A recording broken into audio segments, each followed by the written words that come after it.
How to fix Idea SIM card network problem. Hey guys, welcome back to 1 million ideas YouTube channel. In this video I will show you how to fix Idea SIM card network problem. So guys, I will show you some steps to fix the problem in Idea SIM card. So let's get started. Let's go to the phone settings.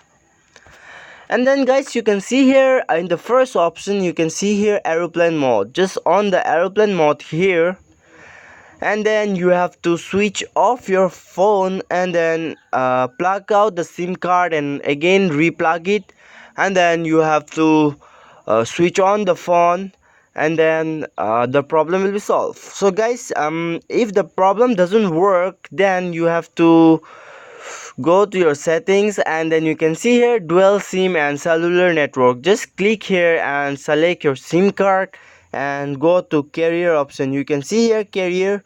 Just click on carrier option, and then the network will be in a searching process and they will send you a network. Just select the network carrier, and then you can solve the problem in this way.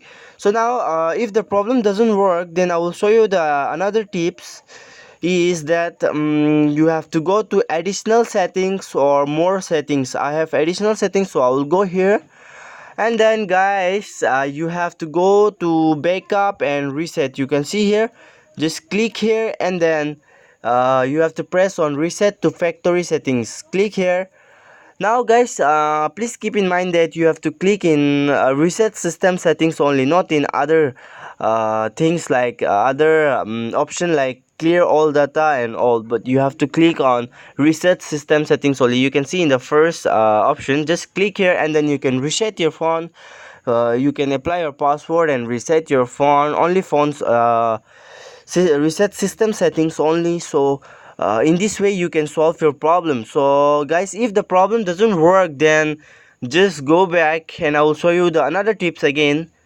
You can see here software updates. Just click on software updates and wait for a while and see whether there is anything for the update. You can update it. This is already the latest version, so I have already updated. So guys, if you have anything to update, you have to update it and go back, switch off your phone and switch again, re-switch on, and then the problem will be solved. So guys, if the problem doesn't work in this way, then you can sorry, it might be due to the technical error from the telecom company of Idea. So guys, you can contact with them, you can contact the customer care and solve the problem. Thanks for watching.